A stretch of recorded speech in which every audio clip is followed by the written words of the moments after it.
not make it. So, and Patrick, I'm not sure about Patrick. Oh, Patrick is here, yeah. Oh. Yeah, good to see you, Patrick. I like your classes, some classes. Oh, well, thank you. Yeah. I don't think they do much good, but placebo effect for blue light blocking, so.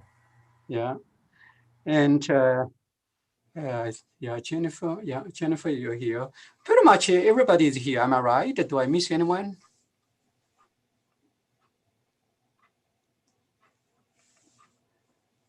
And do we, yeah, I think everybody's here. And we're all ready to go. Everything is streaming and we're ready, so.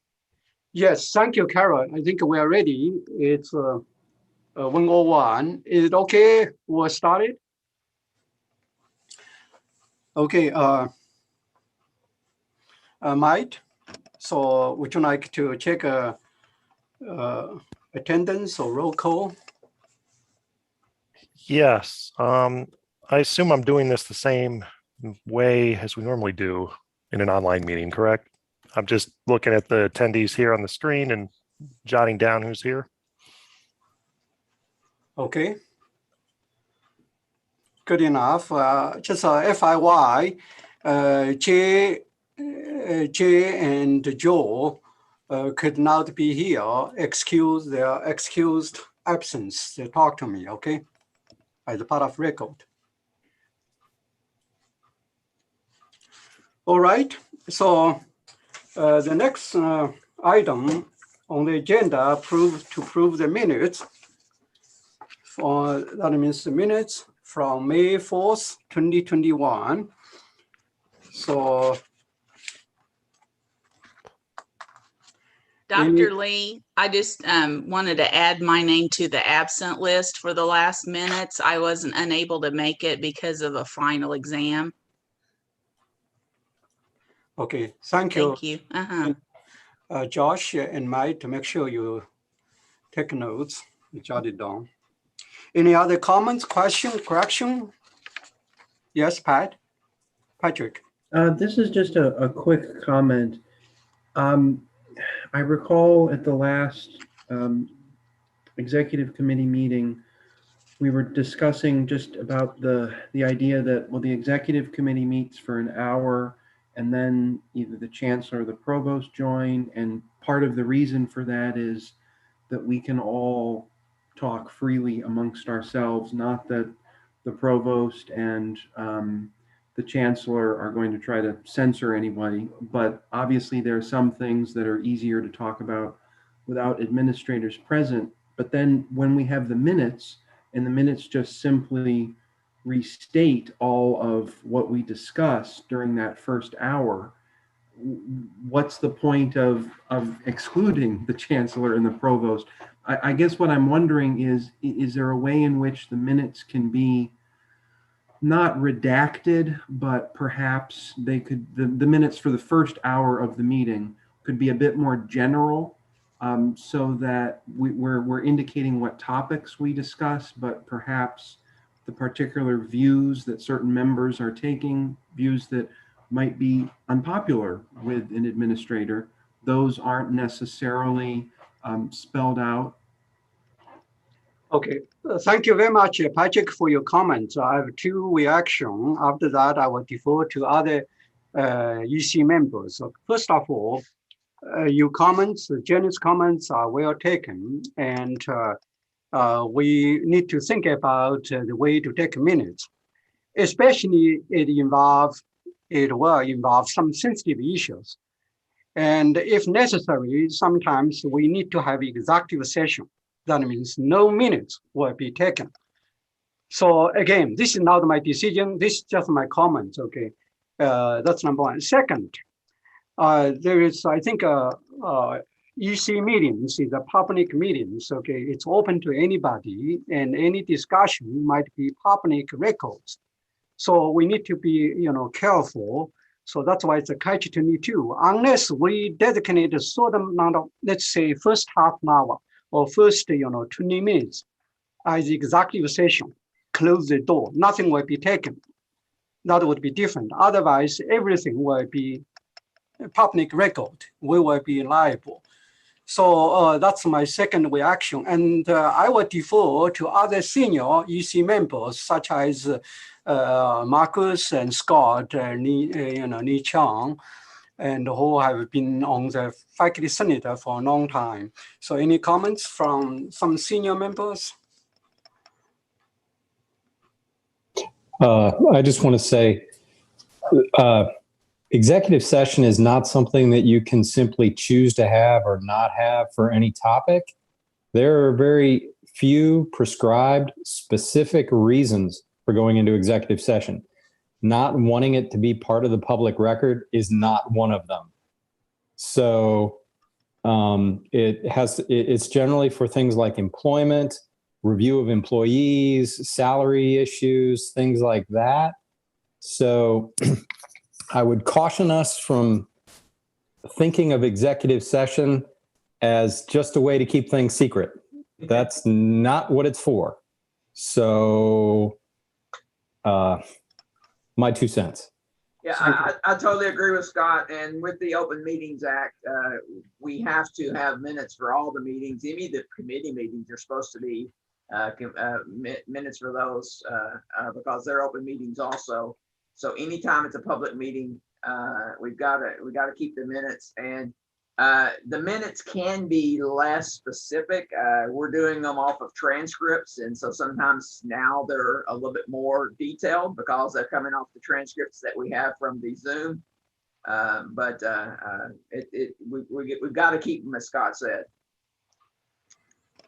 That's the difference. That's the issue, because in the past, the minutes haven't been as detailed as they are now. And it made this issue wasn't a problem back then. So I think the best thing to do is to maybe do some more traditional style minutes.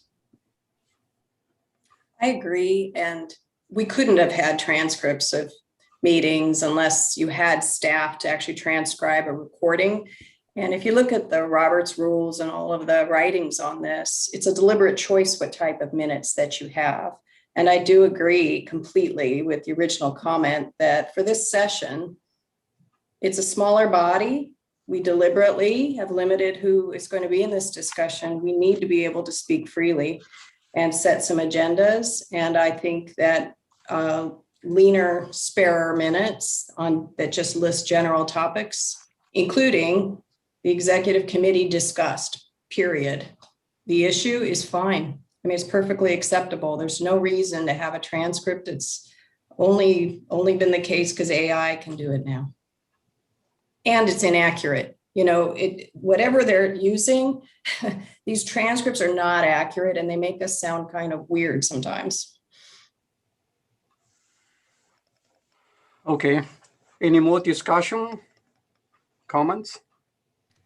I would also add that I don't know if you've all noticed, the transcripts are a little discriminatory too, in terms of people's language skills and accents. And I have found that off-putting. So I think that we should take that into consideration as well. Okay, thank you. So any more comments before a question about the current minutes? I know Patrick mentioned the general issues about the minutes taken.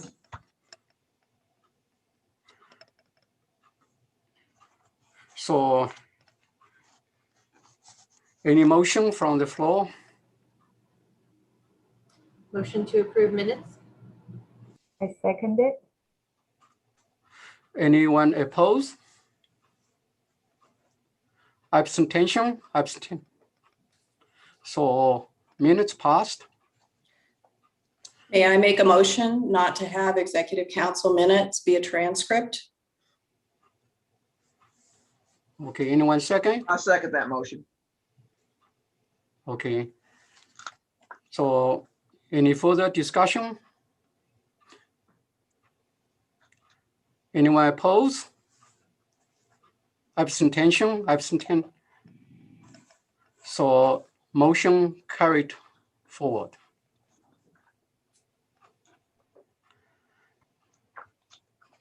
All right, thank you. So the next item is actually special items. First, symbolic gesture in memory in honor of Dr. Dewan Shane Cohen. And I would like to be silent for a few seconds.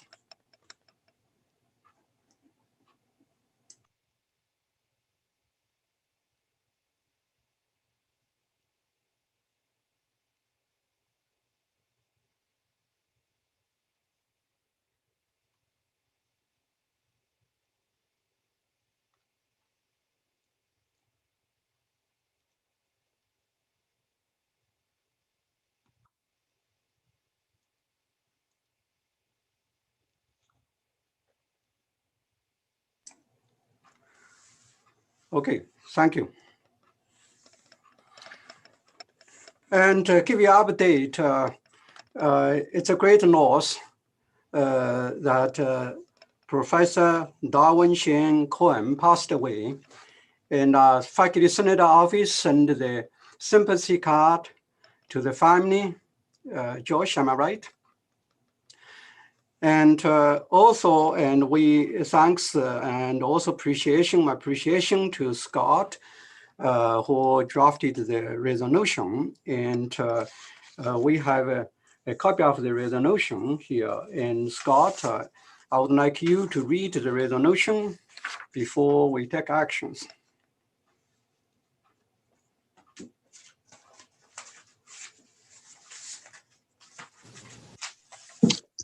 Can we get a motion in a second first before we begin a discussion of it, please? I'd like to make a motion that we pass this resolution to the Faculty Senate for a full vote on the next meeting. Motion seconded. Okay. Okay, so you, as Yiting said, you've all received a copy of this resolution. I'll just read it into the record. This is a resolution in honor of Professor Darwin Shane Koch. Whereas Professor Shane Koch was a professor in the College of Education and Human Services at Southern Illinois University, Carbondale from 2005 to 2021. And whereas Professor Koch was a graduate of the RHD program at the Rehabilitation Institute, Southern Illinois University, and was the 1996 recipient of the Lawrence Baker Award. And whereas Professor Koch was the author of one book and more than 50 articles, book chapters, editorials, and research reports.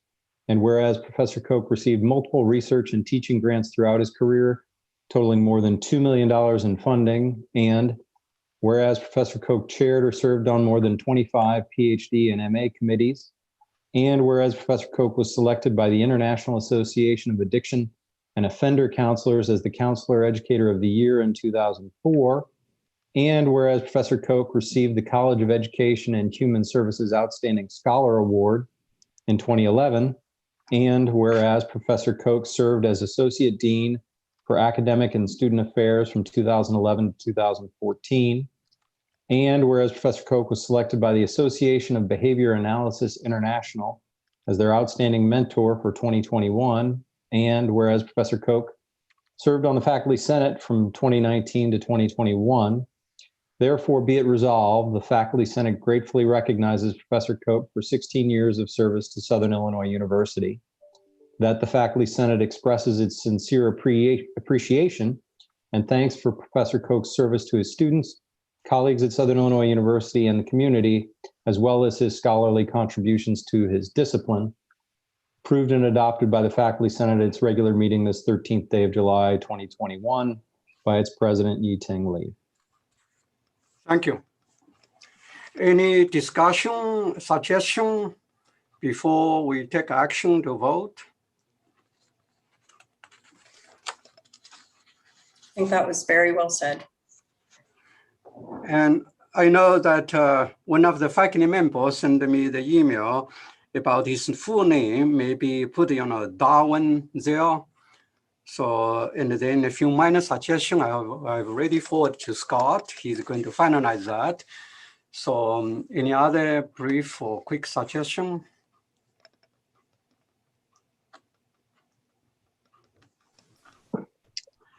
Might I say, if anyone has anything prior to, I guess, Thursday, when this needs to go out to the full Senate, please feel free to email me.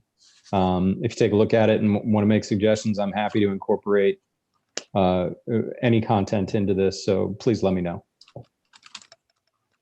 Thank you. So we had a motion and also one of you seconded. So anyone oppose? Abstention? So resolution passed. Thank you, Scott. Thank you all. Now, we have another resolution at the request of Chancellor Austin Lane. And before we have take any action, let me explain this to you guys. Okay, this resolution from the EC. And first I send you the email to all of you.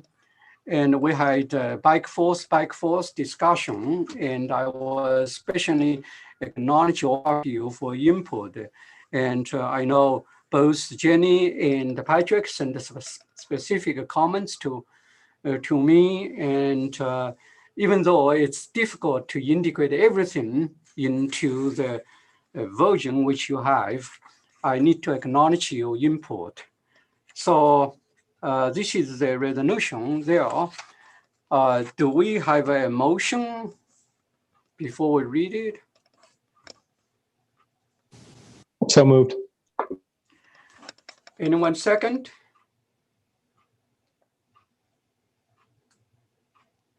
Thank you, Patrick. So Bethany, could you please help us to read it? Sure. This is a resolution to form an ad hoc committee, whereas in order to increase enrollment in academic excellence and to support the university's strategic plan and educational functions of the university, SIUC Chancellor Austin Lane has asked the Faculty Senate to review the current U.S. News and World Report ranking of SIU, and whereas based on the Faculty Senate's operating paper, i.e., I'm assuming this means Section 2, C1B, a special ad hoc committee to review SIUC's ranking can be formed to examine and help improve SIUC's ranking and shall be dissolved in accord with a termination date set at their creation or upon the completion of their assignment. Therefore, be it resolved that an ad hoc committee to review and identify factors to improve SIUC's ranking be established in the fall 2021 semester and will provide a final written report for adoption to the Faculty Senate before March 15th, 2022. And therefore be it resolved that the ad hoc committee be composed of representatives from the Executive Council of the Faculty Senate, at least 6 SIUC faculty members who are not members of the Faculty Senate, and at least 2 undergraduate students. Thank you. Any more discussion, questions? I've been a little vocal on this and part of the back and forth, and I don't feel that strongly, so you can convince me to vote yes if you want, but let me just tell you where I'm coming from. I think it's an embarrassing task.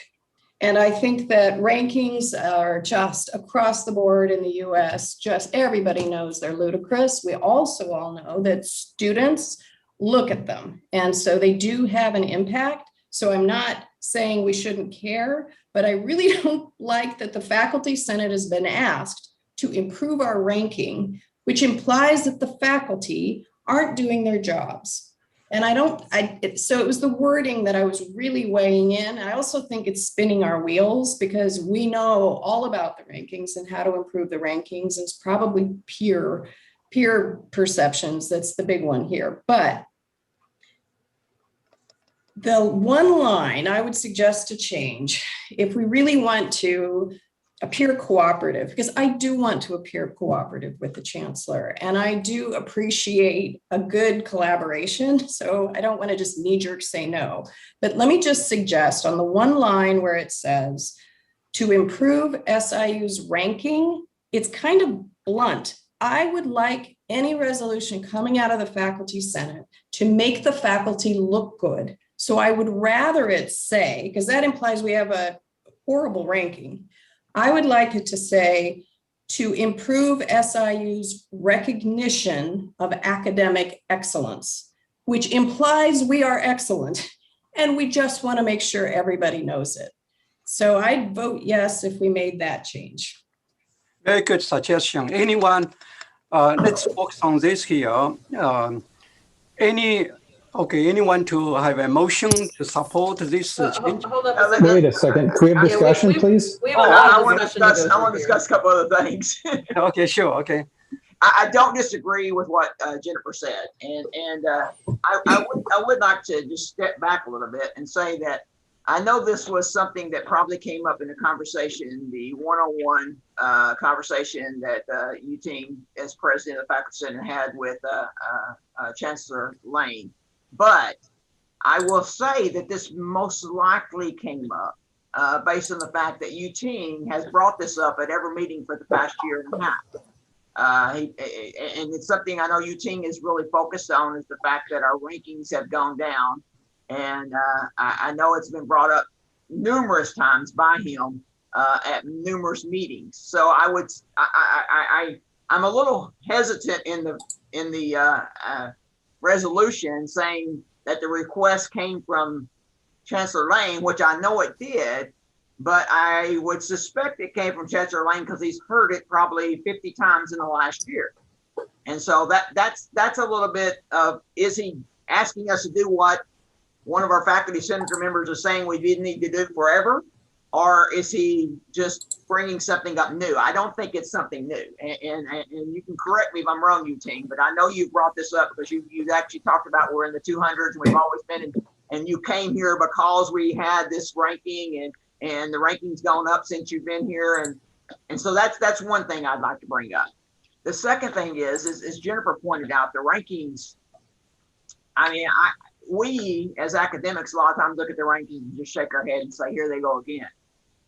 And if we want to spend the money that some of the schools spend to get our rankings up, we can do so. You know, I get these brochures from schools all the time just to get that peer review up. And, you know, I know why they're sending them to me, because they want their rankings to be up in the area that they're in the business area. And I get these, and because they know that we will be asked to do peer evaluations when these rankings come out. So I'm not really sure. There are some things, yes, that faculty can do to improve the rankings. Hopefully our faculty are already doing that. And that gets back to what Jennifer said in one of her comments she made just recently, is that, you know, we want to encourage faculty to continue to do the excellence they're doing, the research they're doing, and taking the time to do that. But we got to be careful in how we approach that situation. So my two comments is I think this is as a result of the fact that this has been asked for by the Faculty Senate member for a year and a half now, or a year now anyway. And I just don't like the rankings in general. And so I'd rather not focus on rankings and focus on more on excellence, as Jennifer said. Thank you, Marcus. Scott, you have a comment? Yeah, I mean, to Marcus's point, I'm not sure why it matters necessarily where the source came from. The Faculty Senate operating paper clearly indicates that if the chancellor requests something, requests the committee, we can consider it. I don't think the suggestion is that UTing wrote this and presented it under the guise of it coming from the chancellor. The chancellor sent this to us. Isn't that what we want him to do, is to actually send us requests that we are asking him to send us? And we still have a chance to vote on it and add it or not. I agree completely with everything Jennifer said, but my interpretation is that we ought to actually do this exactly for all the reasons she said, which is, if you look at our rankings, we've dropped 100 points in the 4 years since reorganization was started, all right? And I don't think any of us would suggest that the reason we've dropped is because it's our fault, faculty that is, or that we've been spending less money to get our rankings up. This, I think, is a request from the chancellor, and I think we ought to run with it. This does not need to be a PR puff piece. We can use this to say whatever we want. And it doesn't have to be a, hey, look how we're trying to improve the rankings. I say we use this as an opportunity to point out the mistakes that this university has made over the last 4 or 5 years to drive our rankings down. And as people have said, I don't like the rankings either, but as you also said, that's what people look at. And they matter, whether we like it or not. The same way teaching evaluations are quote unquote used. We know there's very little validity to them, but they matter. People look at them. We have to keep track of them. So I say we take this invitation from the chancellor, whether it's embarrassing or not.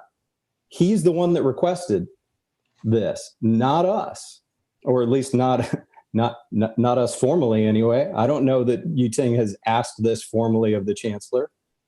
So I say we take it and we use it. This is a platform for us to actually use his request to investigate what has been done here the last 4 years and tell them what we think ought to be done to improve the university, because clearly they're not listening to us or haven't been for the last 4 years. So I say we do it and do what we want with it. So that is incredibly appealing. And from my legal hat, twisting it into something that you really want, I'm all in favor of. I do think it could be a platform for us to promote the faculty and faculty excellence and the wonderful things that are still going on. And it makes me sad sometimes when we don't promote ourselves as much.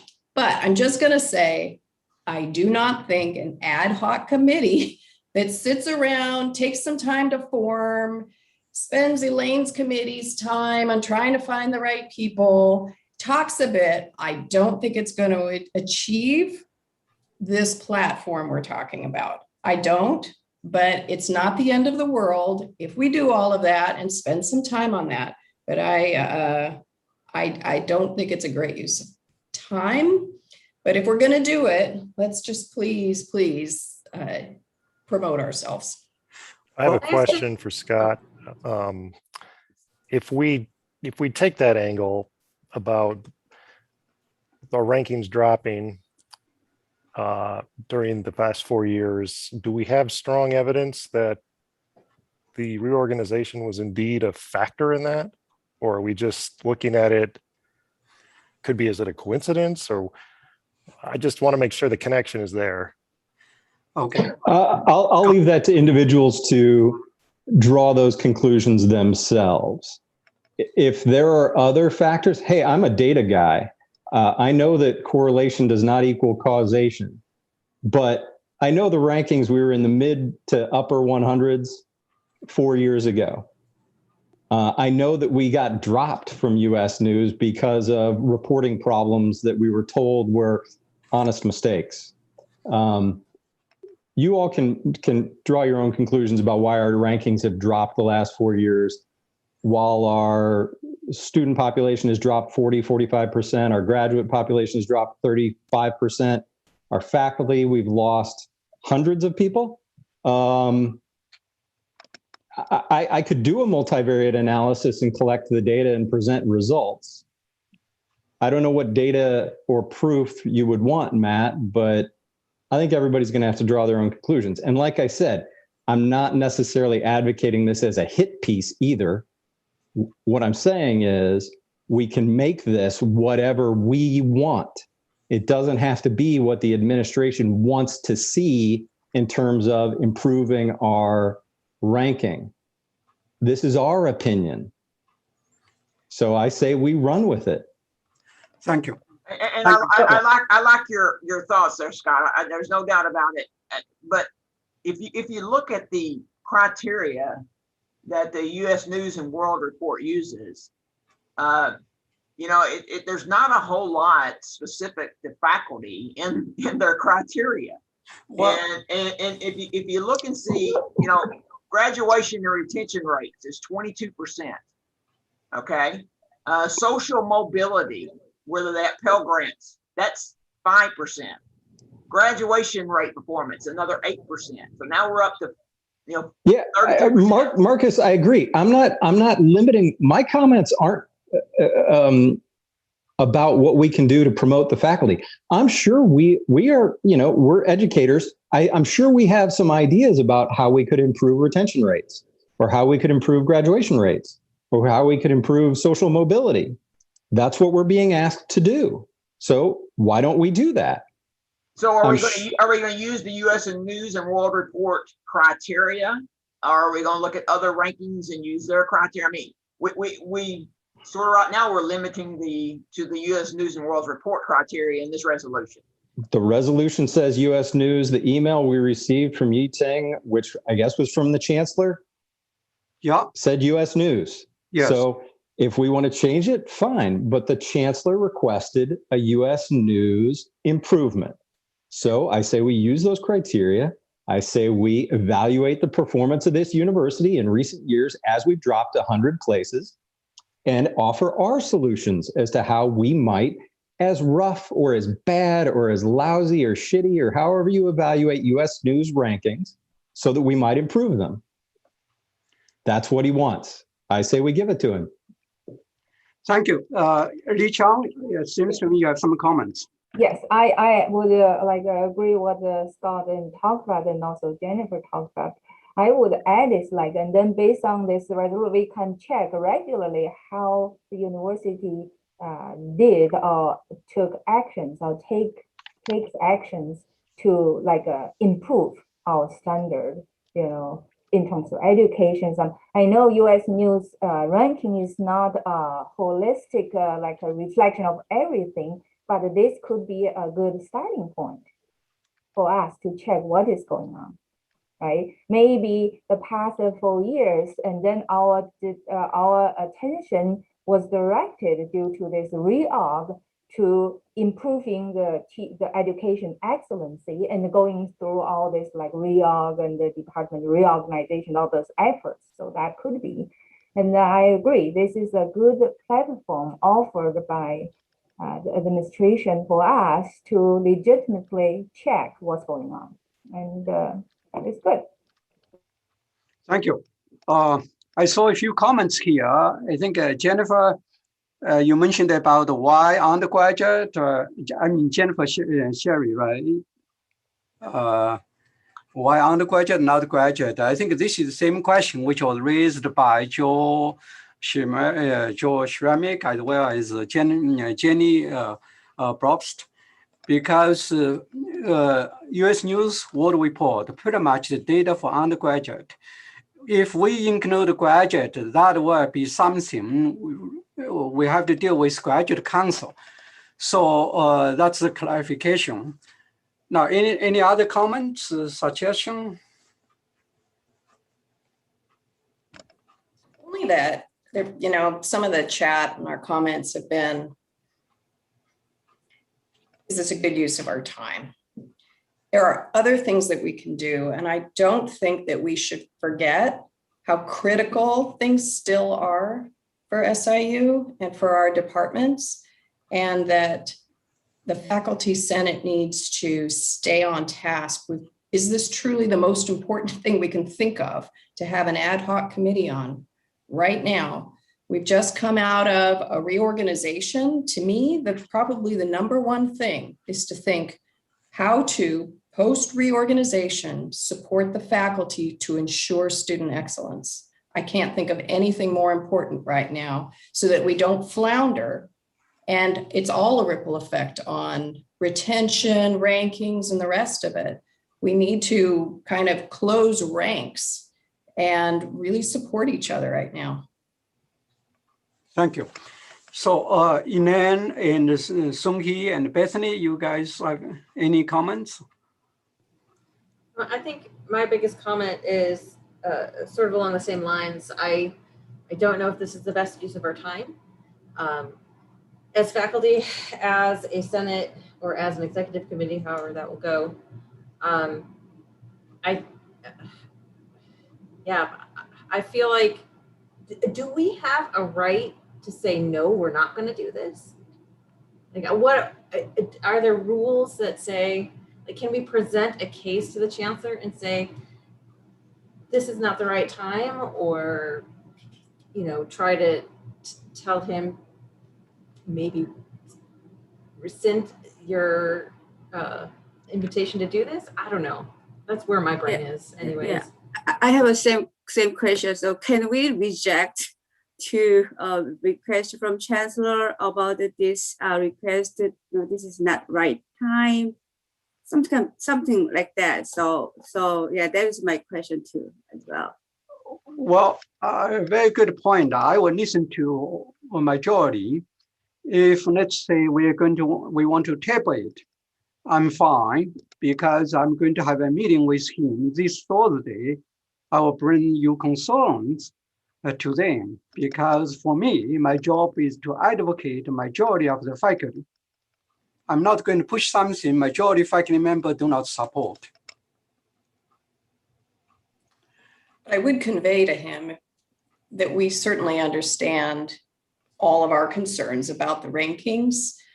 We just feel our time, that we're setting our priorities right now, and they haven't been completely set yet. And so now is not the time to consider that. So I think two questions which really very important here. Number one, I think I might mention about the reorganization, the data, and in fact, I know Scott addressed it. Okay, in fact, again, we didn't have institutional research office connect the data, and 2 years ago, governance committee, I remember Jay and another faculty member, I think. They present the reorganization, the data, they are very, very winning. And in fact, the morale, dissatisfaction was there. I think the data was there. And second, based on the data which we got last year from the budget committee, we lost almost 20% of faculty members due to the reorganization. And also Jenny mentioned about the faculty salary. And absolutely, because we are not very compatible for our faculty, member.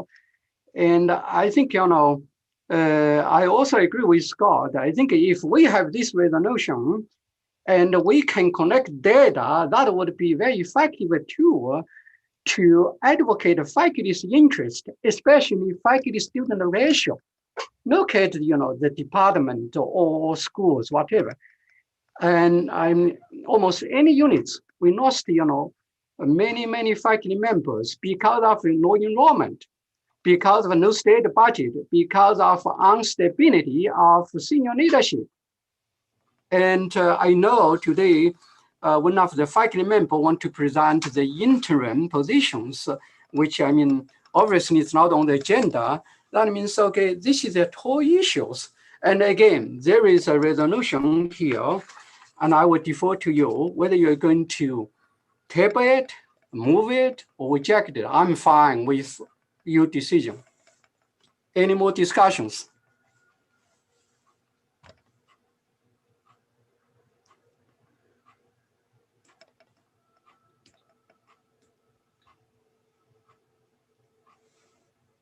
So just one question. Yutin, you're the only one that's spoken to the chancellor about this. How much do you think he really cares?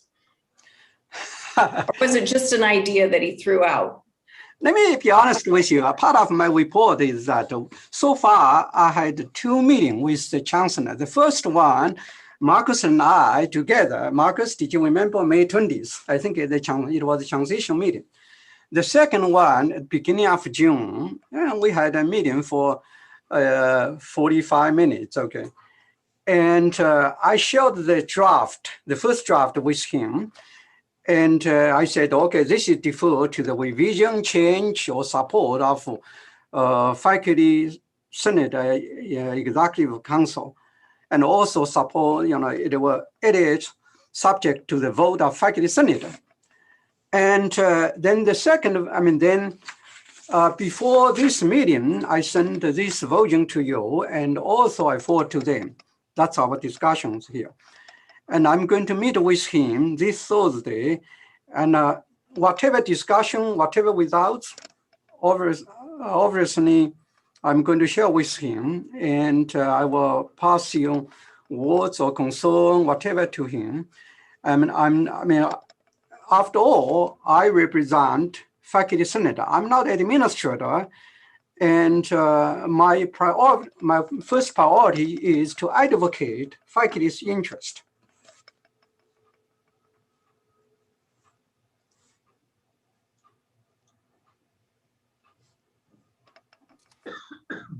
Could you ask him at the next meeting how much he's really invested in this? Because if he isn't that much, you could let him know we're kind of lukewarm about it because we have a lot of work to do.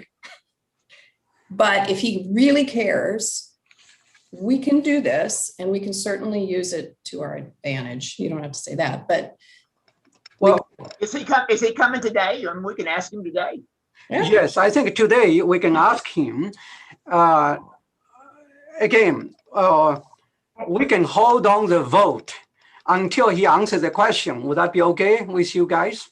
I would like to add, it's like that's what from his point of view, that would be good for us to ask to understand. And another thing is like from our point of view, as a faculty senate, how do we think this matter? You know, how do we want to utilize it to our advantages? That's important because he delivered us like a olive branch, and then do we take it? We can basically expand it to something else.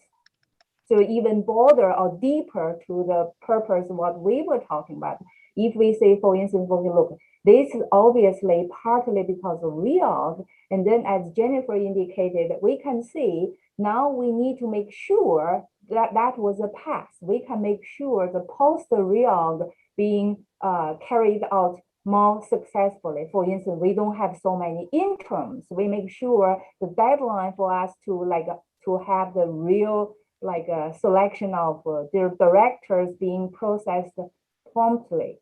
And then because this is what the resolution they gave to us, and we can ask more legitimately or with us we push the direction. So that's what I think about this, and I'm okay with the resolution. That's my thought. So if I speak from just the regular faculty senate, now that is the officer, I think, you know, in the past few, at least the past few years, myself care about the faculty, the institutional ranking. And as Marcus mentioned, okay, I moved here, take a pay cut because of ranking here was better than the previous universities. And remember, okay, this is not just indicate, if we think about those research universities, especially those, you know, top 100 research universities, okay, and their ranking are pretty high, okay. And those, many of our faculty members moved elsewhere. They check, you know, the ranking. And again, from faculty perspective, think about the parents, those high school students, as Scott mentioned. Doesn't matter how well we feel, how we care or not, okay, those parents or high school students, they do care about this. And they use this as a kind of comparison. So, and if many of you remember during the EC meeting, I constantly mentioned about the university academic excellence, okay, yes, not just research donors, okay, not just, okay, enrollment, okay, academic excellence involve all aspects. So, and perhaps as Marcus said, okay, and Chancellor want to increase enrollment, increase, you know, strategic plan, we'll have a new strategic plan. Perhaps this is one of the way we can do it as part of the initiative. And again, in terms of time, and it's completely up to those faculty members who will be interested in serving. Now the entire faculty senate will get involved. Well, I just, one more time, all the discussion's great, but a lot of the things that's been talked about are not the items the U.S. News and World Report looks at. And if we're limiting this resolution, which it says, to the U.S. News and World Report, then those are the data we should be looking at. If we want to do some of these other things, that's a whole different ball game. Because if we limit it to the U.S. News and World Report, which is what this says, then we have a specific set of criteria we need to look at. We can't go and say, well, it's because we changed this or reordered this or we had interims here, because interims aren't part of the things that they look at.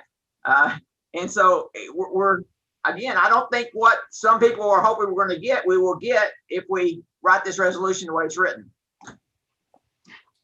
Now, we have about 15 minutes before they come here. We have a few options. Option one, we're going to table it until we have a discussion with the chancellor and the provost, or maybe we'll have no action.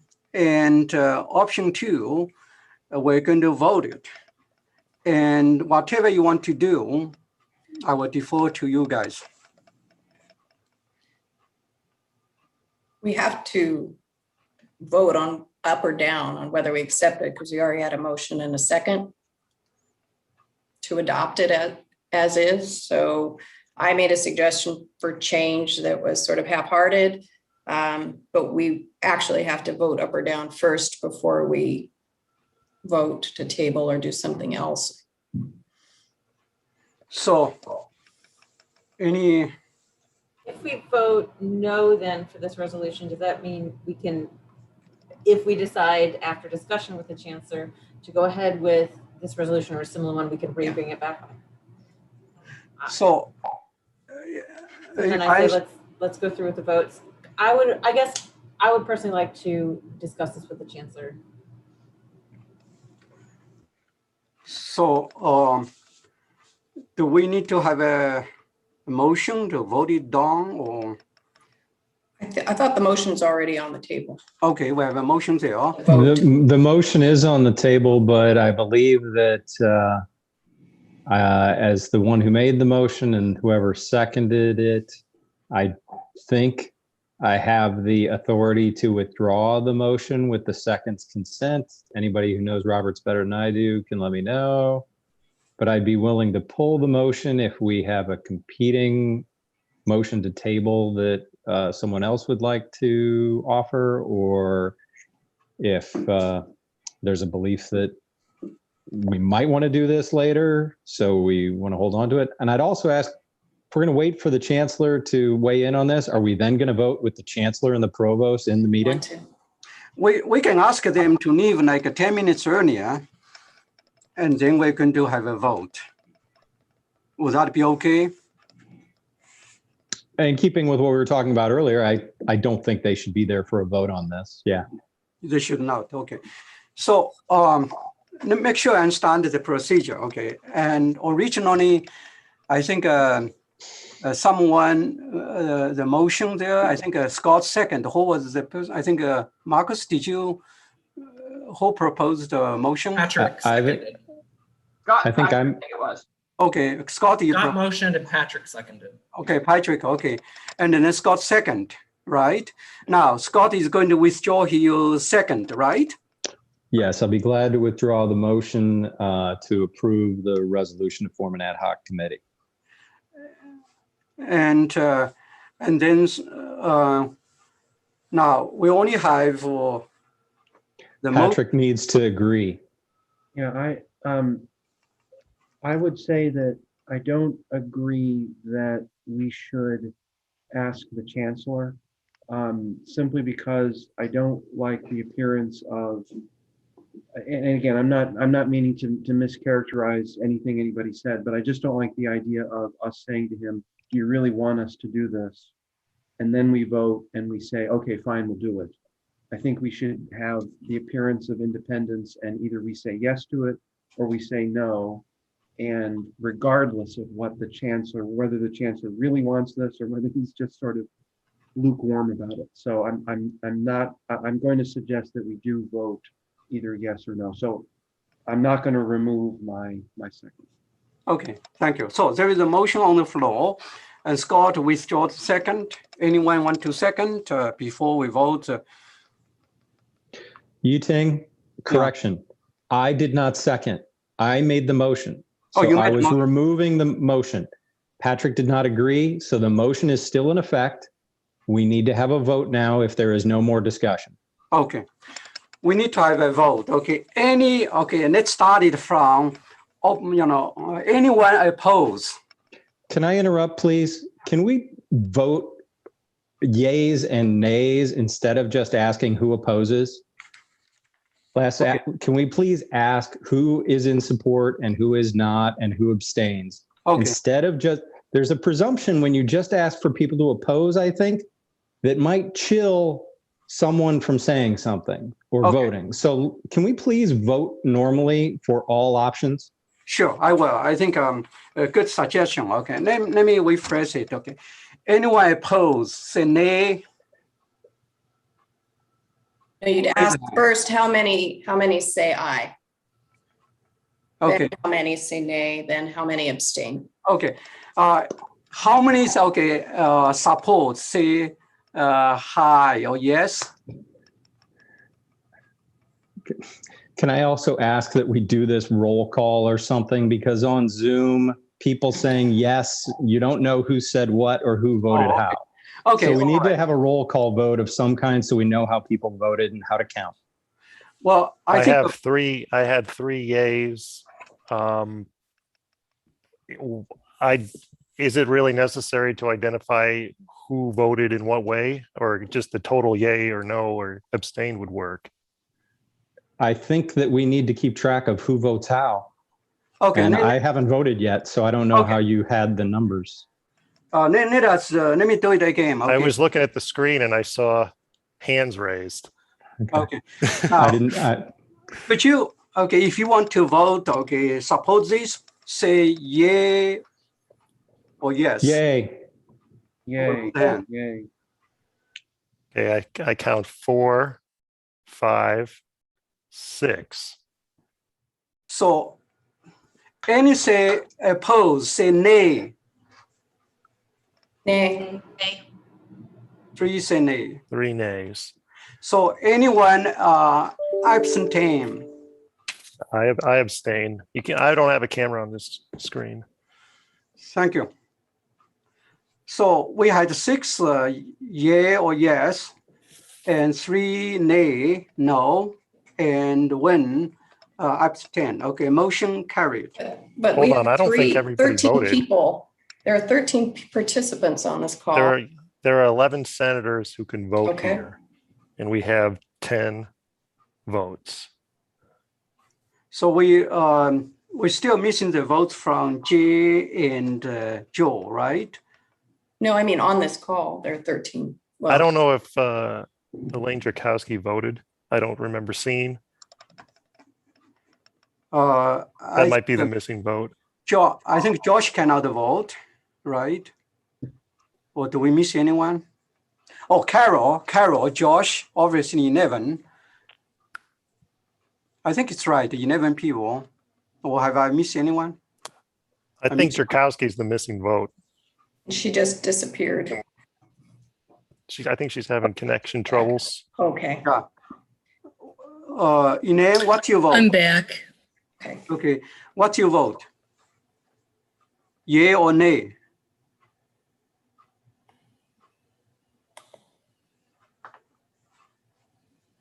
Are you talking to me? Yes. Did you vote? Okay, I put in the chat. I'm voting in support of an ad hoc committee. Okay, thank you. Thank you. Well, we only have about 7 minutes here, and I would like to move briefly, and my report, very brief. As I mentioned, okay, I sent 2 issues of update or FIY to all faculty members. I do not want to repeat what was said in the update. And I said that I had 2 meetings with Chancellor, and one in May, and Marcus and I attended, and second on June 7th. So I mentioned about discussion. And one thing which I also shared with you about the combination of the Vice Chancellor of Research with Graduate School Dean. So you saw the draft of the job description. And if you, in fact, a few EC members attended the Gray Associate meeting on May 13th. They talked about the program effectiveness. I think some of you went there. I do not want to repeat that. So my report pretty brief. Any question? Okay. So now EC and again, okay, as the EC chair, report pretty much similar to what I said above. Now I would like to ask election committee and Bethany, any update? No updates today. Okay, thank you. And undergraduate education policy committee, I know Amy is not here and Joe not here. Okay, so it seems to be no update. Budget committee, Marcus and Jenny? Yeah, No report yet. No update, okay. And committee on committee? Yes, we had one request for a faculty appointment to the school reopening committee, and I'm pleased to say that Professor Brobst is our nominee and our individual that we have recommended forward. We also had some requests for committees from the School of Medicine to be formed, and I am going to now defer them to develop an ad hoc committee based on our ad hoc resolution that we supported earlier today. And that's my report. Thank you. Thank you. Could I please add on the reopening committee that I appreciated being appointed to? Yes. One day before the meeting, they emailed me and told me when it was, which was the next day. And I was out of town and I never got the email. And apparently they only had 1 day's notice that I was appointed. Then I was given 1 day's notice of the meeting. And I immediately, when I returned, emailed them and said, I'm happy to serve. Can you please share with me the minutes? And I heard no response. So I'm all in if they get back to me, but I'm afraid I missed their meeting. Thank you. Thank you. Sung Hee, anything to add to Yinan, what Yinan said? Basically, Ellen covered our report. I want to add one more thing. We were asked to recommend a new intercollegiate athletics advisory committee. The Scott served the last term and will continue to serve the 2020 to 2024 term. Thank you. Thank you. Yeah. Okay, faculty status and welfare, Scott and Jennifer Sherry. You okay if I talk, Jennifer? Sure thing. Okay. We haven't had a meeting yet, but we do have several items that we plan to get to in the next month. Several issues, including addressing faculty sabbaticals as well as the faculty code of conduct. We've also been contacted about an issue related to a faculty member in the math education department who has been accused of espionage by the State Department, by the Justice Department, and been a request that we look into that and see if there's something that we can do to support this faculty member. We've also been contacted about the dean search in the new College of, what is it, College of Arts and Media. The procedures were not followed properly in that search. We have not discussed whether we're going to take that up. We haven't looked at it yet, but again, that's something for us to talk about and see if there's something there for us to address. Did I miss anything, Jennifer? No, I think that covers everything. We just need to Okay. get our heads together and figure out how to proceed. Thank you, Scott, Jennifer, Sherry. And governance committee, we have Lee Chong and Patrick. I know Jay is not here. Lee Chong, Patrick. Any update? Go ahead, Lee Chong. No, we don't have any particular update, and there's only one case. We haven't, just like Scott talked about, the interim dean search procedure things, but nothing new. Go ahead. Okay, thank you. And all the business, faculty senate meeting format, I know in September, at least, today and also next week, we may not decide it, the entire meeting format. And I send the copy of the governor's executive order, and maybe in September, more likely will be do it by Zoom. So new business? No. So I know the chancellor and the provost will be here, and we just maybe. Yeah, just quick about new business. Would that apply to my request that Amber Burtis be on the Senate's agenda for the next full Senate meeting for like a 10-minute presentation about the open textbook initiative? Well, again, okay, I think it's good to have her to have a presentation, and depends on the time, how much time will be have. And if we have enough time, obviously that's great, given that we do not have much going on. I think we will. I think 10 minutes is kind of the standard, the precedent that we've had. Sure. Sure, thank you. Any other comments, suggestions before we invite the chancellor and the provost? I believe the chancellor's already here. Yeah, okay.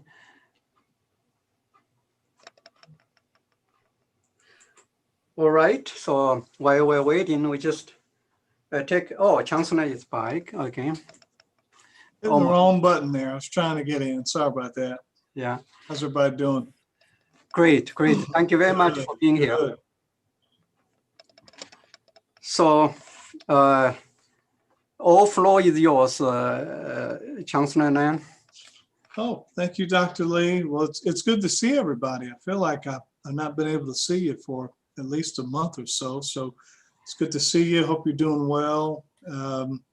As you can probably tell, we've been pretty busy with all of the discussion about vaccinations and what we're going to do for the fall semester, and making sure that our plan is where it needs to be. And so preparation for the fall, as you know, is underway. Pretty excited, although I'm cautiously optimistic with enrollment. I'm always excited, but we still have a couple of weeks to go. And so I know that to get to the finish line, we've got a lot of work to do. Our folks are working really hard. You need to know that. They meet weekly through our enrollment management meeting, and that's a cluster of advisors, retention and recruitment coordinators, everyone who has their hands on enrollment, financial aid, registrar, you name it, they're meeting to talk about what we're doing with our admissions funnel. And that's really making sure that those students that have been admitted, most importantly applied, been admitted, that we're getting them the registration. Our new student orientation numbers, I saw Mira the other day, are looking really good. Looks like our students are coming in, and I have personally been over to speak to probably 3 or 4 groups now, just to welcome the students and their family. So they're here, they're coming to campus, they're touring, they're walking around campus. And so that's a really good sign. And we're welcoming those students. Our admissions folks are what we call our student ambassadors, are fired up. And they've been doing a really good job as well to kind of get the word out there. So really excited about that. But we know there's summer melt, even among students who are returning. So we're trying to make sure with our retention of students that were here in the fall, that they're going to come back to us this fall. It's going to be very important that we, it's like re-recruiting those students that we just got here. But we're pretty excited about, again, what we're trying to do to get them back. A lot of messages, a lot of information going out there. You probably were not aware, but maybe you were, but a couple of, maybe a month or so ago, we were able to utilize some of our CARES Act dollars that came in, and we were able to spend those dollars on students that had outstanding balances that was really preventing them from re-registering for the next semester. And so that's going to help our tuition revenue bottom line, because we're able to pay ourselves back for, again, those students who had those balances. I can hear it. Our tuition revenue lines are looking pretty good. that we're really excited about that from a financial standpoint. We've got to keep that going. We do have another CARES Act, or at least another disbursement that we're going to be looking again to those students that are here this fall to try to help them get through. We're very excited that we're able to use the dollars that way because, again, it helps us. I don't want to sound selfish, but it does help us financially if we're able to pay down some of those balances. And so pretty excited about that. We've just got to keep that going for our students, not only our incoming, but our returning students. And so excited about that. Strategic planning, our groups have been meeting with our consultant on the strategic planning, most importantly, the top 5 pillars. We have several, whether it's faculty, staff, or students that are tied into meeting in certain clusters as it relates to the pillars, student success and engagement, academic research innovation, diversity, equity, and inclusion, sustainability, and partnerships. And those are our top 5 areas. Groups are working through those. We plan to have something as promised in the strategic plan no later than August. And so we will begin to really start to put some targets to a lot of the work that's out there that we want to focus on together. So we'll start to see those targets frame up and areas that we want to focus on. We're doing a budget scan here, myself, Julie McReynolds, who's serving as really our interim CFO. We're working through each line item in the budget to see how we ended the fiscal year. It's going to be real important to find out if we have some dollars left on the table that was unspent, or if we have areas that overspent. We'll have to look at balancing that out and making sure going forward in the next fiscal year that we have enough to operate with. You probably heard from the state perspective, we are flat. Our budget will be flat in terms of their allocation that they give us, which is a good thing. I mean, it's good. Obviously, it's not back to where it was. So flat, it's still down from what it was maybe in 2015 with a budget impasse, but we'll take it. We don't want to sound like we're not grateful. So higher ed did not take the kind of hit that we thought that it probably could. You remember a couple of months ago, I was saying we had to submit 5 and 10% budget budget reductions. And so that would have been terrible for us because that was $4 to almost $10 million of cuts that we would have had to make if that went through. So we're not having to do that. I will say, without going into too much detail, but we'll be presenting to the board. I won't give you the exact percentage because we're still working through that. But we are trying to do some type of cost of living increase if our enrollment can stay the way we hope for it to stay. And if we can see that tuition revenue do some things that we wanted to do, then we do want to try and do something. I don't know what percentage that would be, but obviously we'd want to try to do something. We've not had one here in a couple of years. And so, we think it would be definitely prudent for us to be thinking about that. And so it's something that I am pushing. I've already sent that to the president and something that we want to get done. So we'll see how that shapes up and keep people posted on that. But we've got to do some work there. The other area we're going to really focus on, I know Mira's looking at the faculty. We need some help on the faculty side for the ombudsperson. On the staff side, I think we have a person, if you remember the listening and learning tour, there was a real need to bring that back. And so we want to bring that ombudsperson back. If we can do that with a faculty member who would be serving on the ombudsperson side for faculty, and then a staff person who would serve on the side for staff. If we could get that up and running by fall, that would be great. So if you can help us with any kind of nominations or names that you have, I know Mira would be glad to take that, and we'd be glad to kick that off. And that's something that we think is going to be pretty important. We'll talk a little bit very briefly. You'll hear more about those on the Leadership Council, and then others will talk through this, but leadership or LEAD, SIUC, LEAD standing for leading, empowering, advocating, and developing talent. We're really going to focus on more succession planning.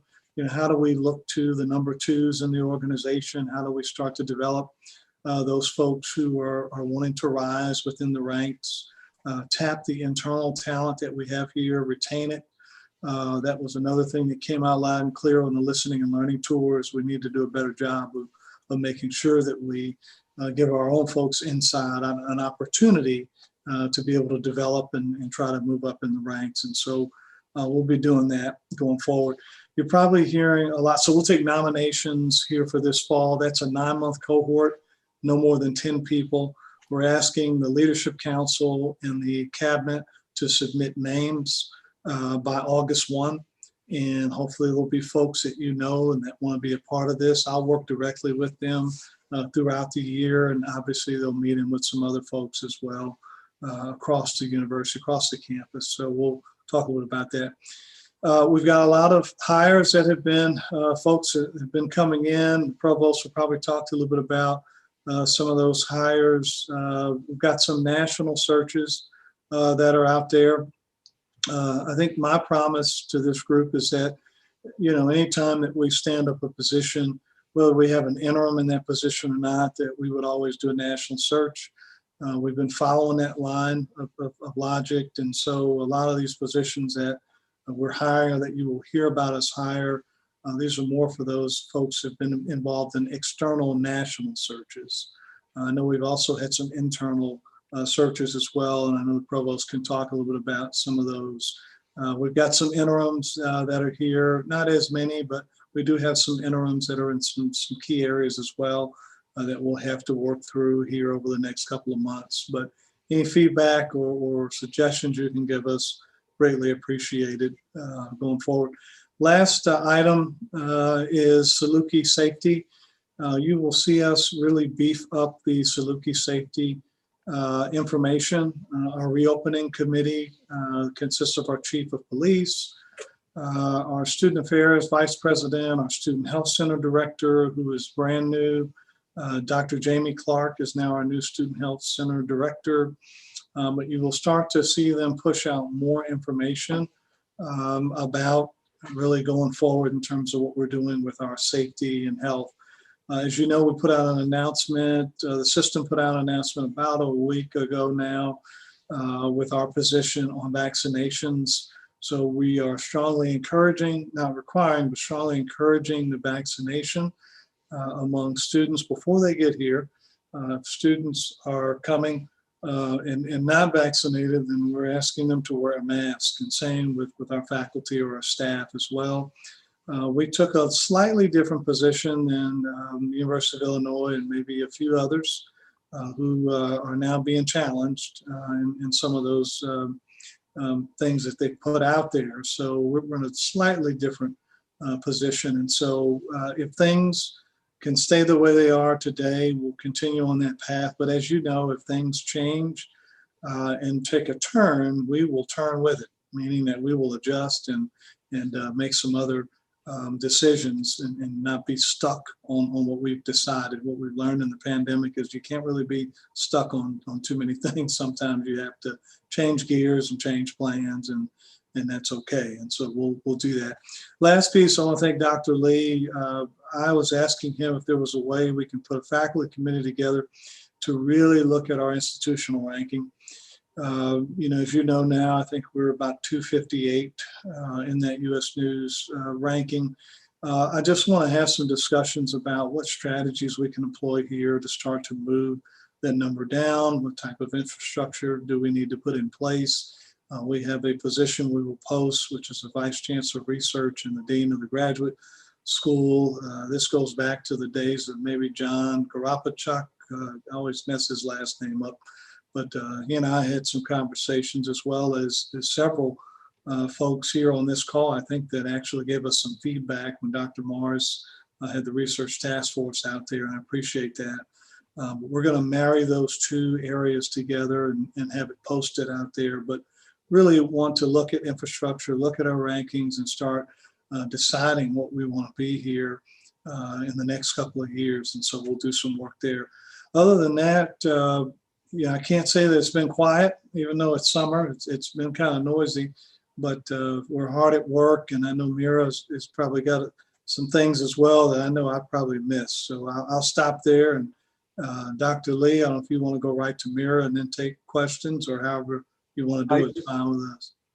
Okay, thank you very much, Chancellor Nam, for your update. I would like to have a question and answer, and both you and also Provost Kumaraji will have time to wrap up. So I encourage our council member, faculty senator, EC member to ask the Chancellor and Provost any question, include ranking, budget, faculty, shared governance, interim, all this, so enrollment, etc. Okay. I had a question about some news I read that came out at the end of the legislative session about how they're going to start exploring a formula funding for higher education like they do with K through 12 in Illinois. And I was wondering kind of what impact that might have on SIU, if we're thinking about that, or if that would be good for us, or how would that change anything at SIU, if at all? That's a great question, Matt. That's been talked about a lot. And I come from a formula funding state. So I've kind of got a leg up because that's just how you're funded on semester credit hours. Back in Texas, there's a small percentage on performance, and but the incentive in Texas is if you can grow with headcount, you can grow with your tuition, with your state appropriation that's coming directly to you. And so it's a numbers game there. It's being talked about here, as you probably read, with I think a little more emphasis placed on the performance piece, whether it's in persistence, progression, retention, and those kinds of areas. If that were to happen for us, if it's a performance-based formula funding model, I think we will do very well because of our historically pretty high retention rate numbers that we have, whether it's fall to fall or fall to spring. So that places us in a good position if in fact there's a certain percentage weighted towards schools that do better with retention.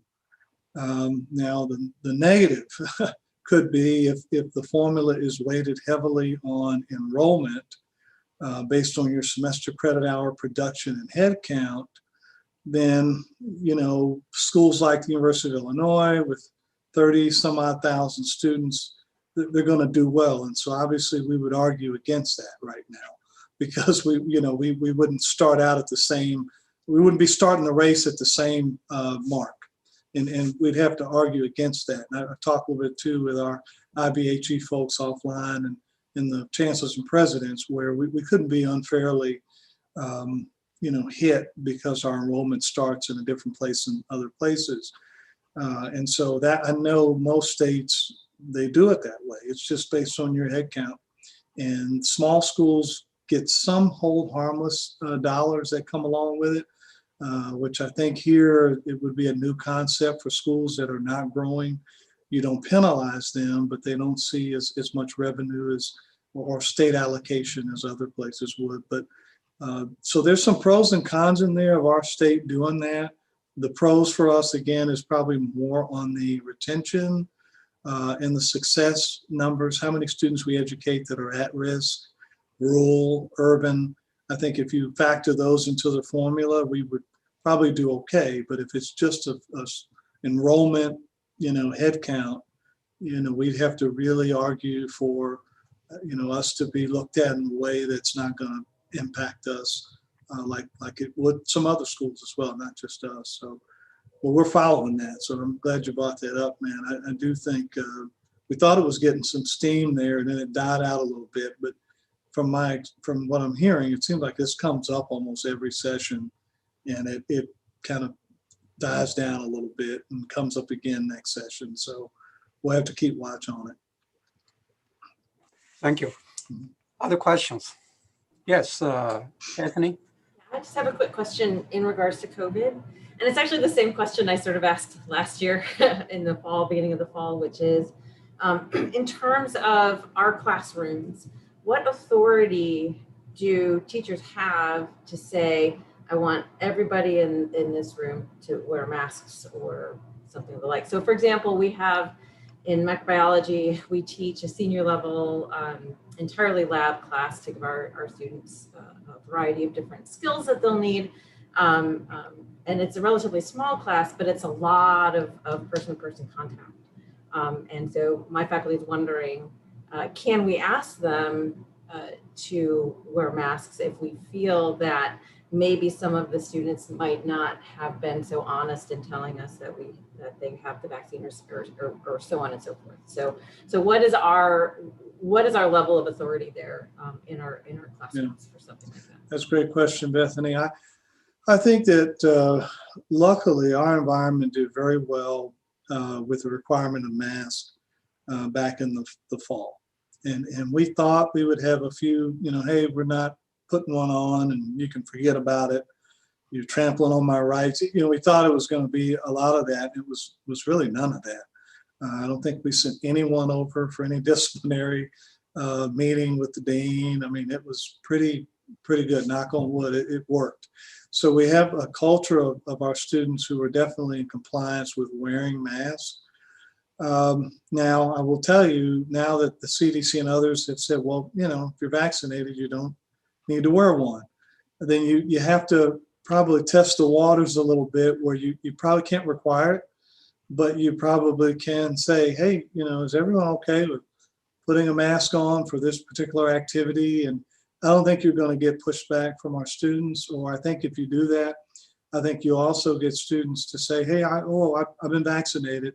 I'm okay. We are putting out a survey here shortly, trying to gauge what we think our population is doing. This is returning students and then incoming students, also with faculty and staff, by the way. So you'll see something here shortly that we're not trying to get in your business or anything. So if you don't want to tell us, that's fine. But we are trying to get a feel for, are you vaccinated? And if you're not, we're not saying you have to, but we're saying here's where you can get vaccinated if you want, right? We have free vaccinations.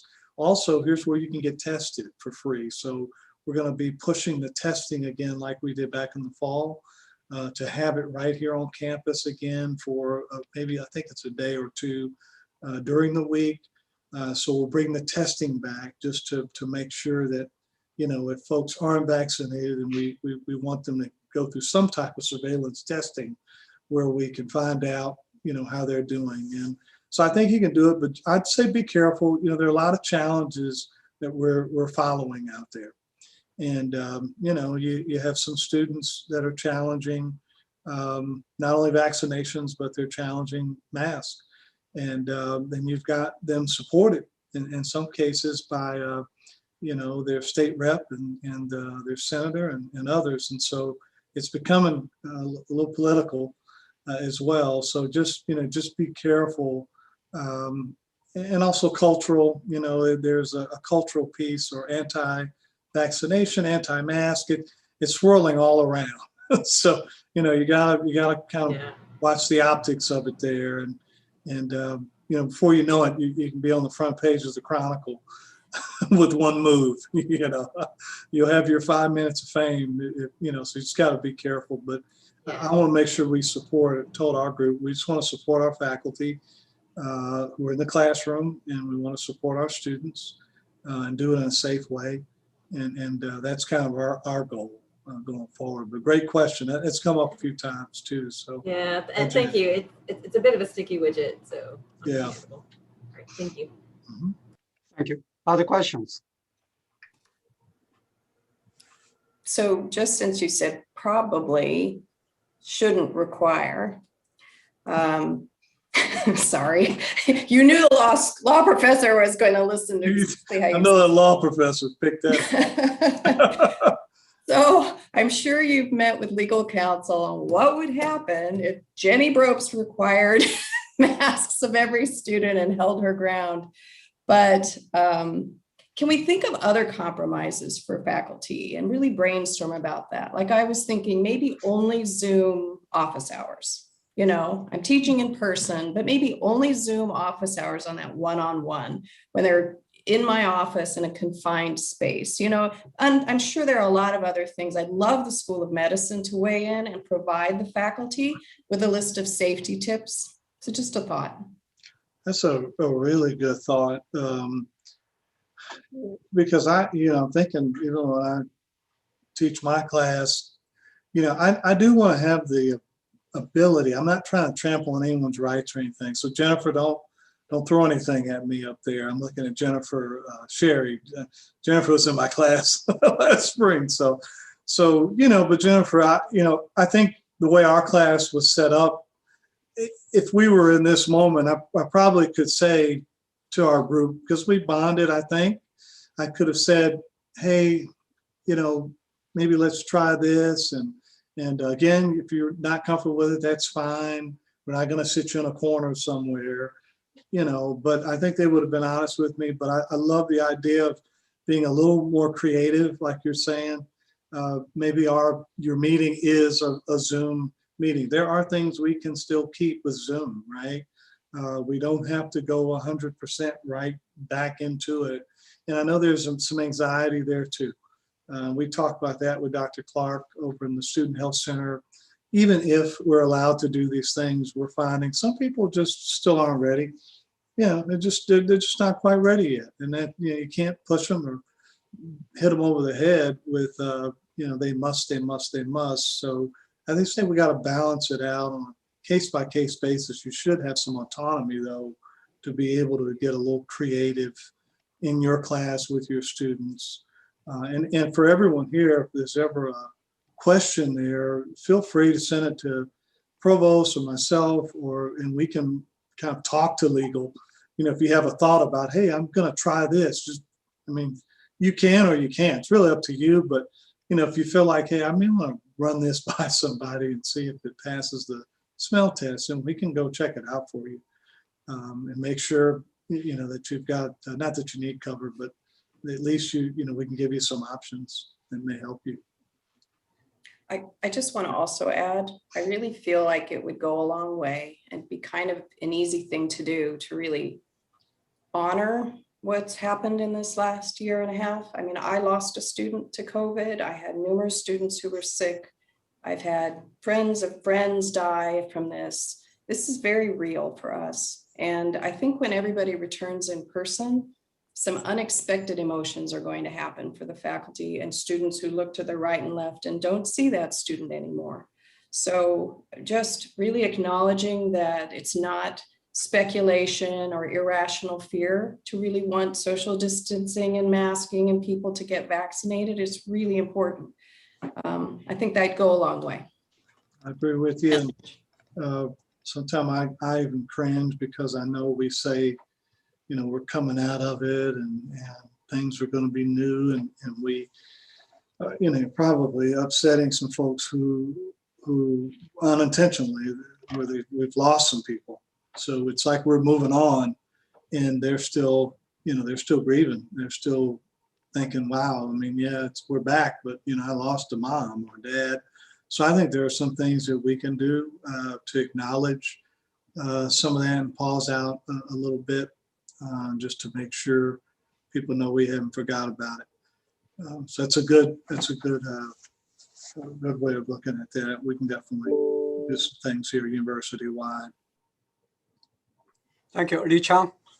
Yes, Chancellor, and I would like to follow up on that one in terms of the type of class we are able to offer. So I offered all like an in-person class. No, none of my students in the past request to have like a Zoom meeting. What my concern would be for the class, a big class, if some students want to keep Zoom, others in person, and then suddenly few students, I'm trying to say, okay, this is in-person class, but small portion of a few students ask, okay, can I have a Zoom?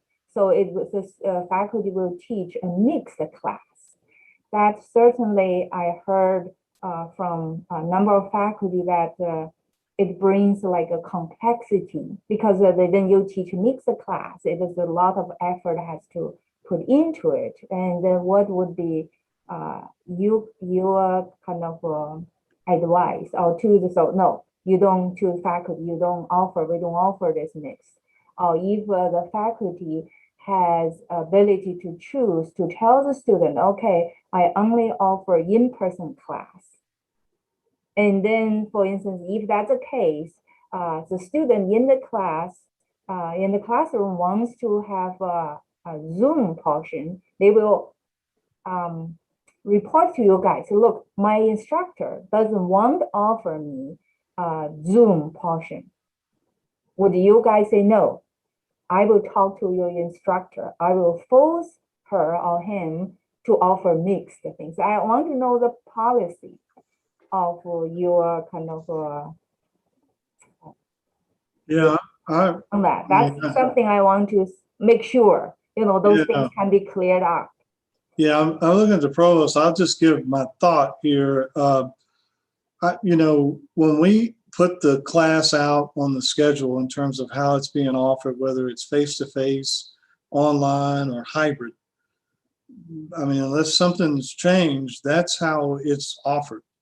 And in all fairness to the faculty, I mean, I'm thinking even if I were teaching it, if I got that request, I mean, I'd have to deny it if in fact the class was students were registering as a face-to-face or an online or a mixed hybrid. I mean, I couldn't switch it because 4 or 5 or 6, wanted to be in Zoom.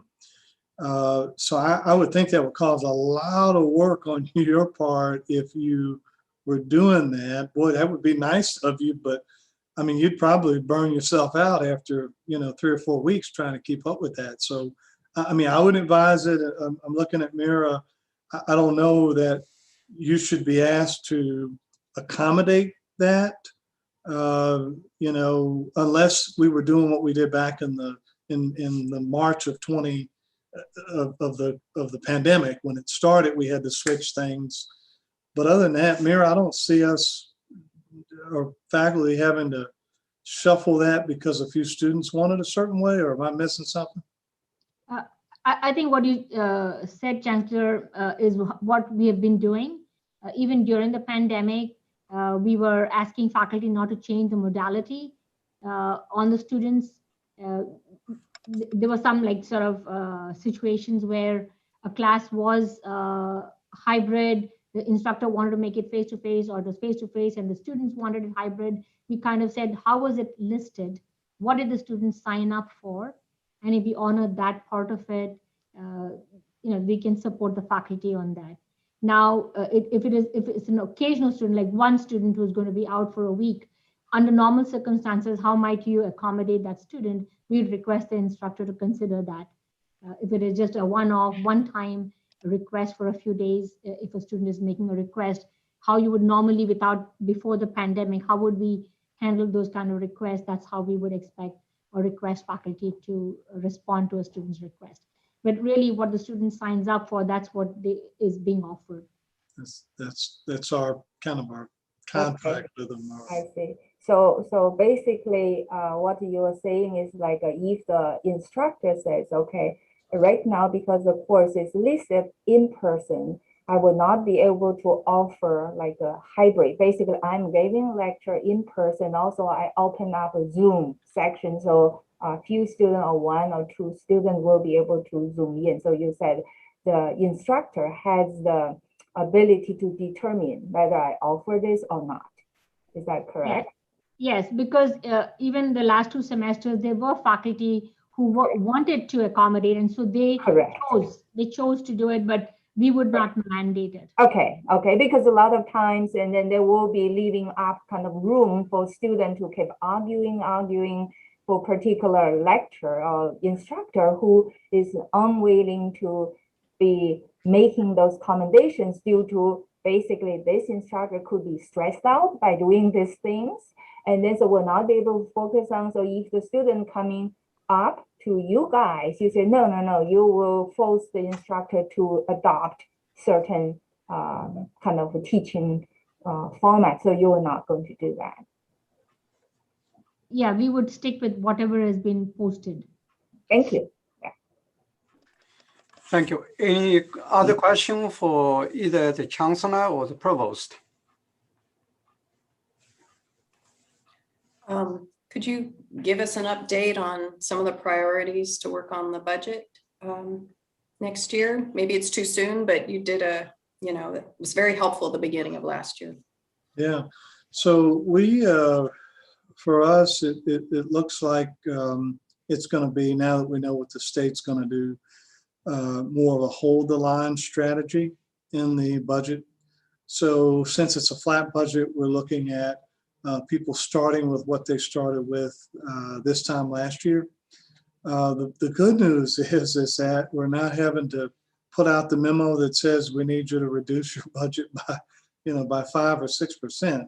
That has not been in our discussions at this point, unless something drastically changes. So I will sit, as I mentioned with Julie, and we'll comb through line by line, year to date. We'll look at how we ended the year. And I've looked at some of that data already. We'll look at areas that were well below the amounts that were allocated. And we'll look at those areas that exceeded the amounts that were allocated, so we can kind of identify some of the red flag areas. And then look at a reallocation model potentially to areas that really are going to need the help or the assistance. But it will look more like a hold the line budget for this year. We'll try and come out of the gate next year, especially if we're looking at a cost of living adjustment. That's probably going to be close to about 1.5 million if we do anything across the board, and anything at 1%, and then you can go up from that each time. But we've got to be able to just account for those dollars again based on tuition revenue, state appropriations, dollars that we're saving, and then really go from there. So hold the line budget.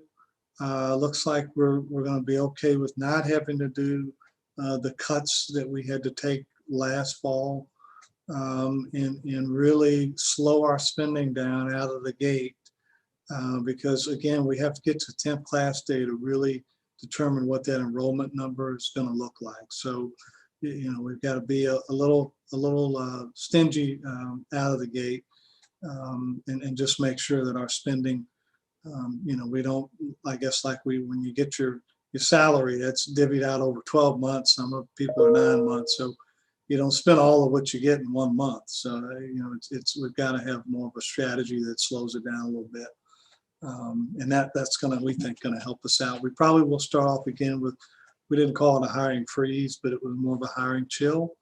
And so positions that come open, particularly staff positions, not so much faculty spots. I know obviously Mira and the deans are working through those, but from a staff perspective, those positions, we don't automatically just put them back into the mix when they become available. We try to create a lap salary, whether it's for a month, 3 months, 4 months, to kind of help our bottom line out a little bit, and go forward with that. And we'll give you a quick update too, Jennifer, on the athletic portion of that. We had 3 phases of cuts in athletics. Phase 1, 3 million, phase 2, 3 million, phase 3, 3 million. And I think we have relief. We're in phase 3 now. So we've made phase 1 and 2 cuts. Phase 3 cuts, the goal was to cut obviously 9 million, but the phase 3, we refinanced the debt in Saluki Way. So, our beautiful stadium and our basketball arena and track and all those areas, that there's some debt on that, as you know, and you got to pay that debt. But we refinanced it and got that down, even though it extended the years a little bit, Marcus. But we still were able to cut it about 1.5 million. So we think that's going to help going forward.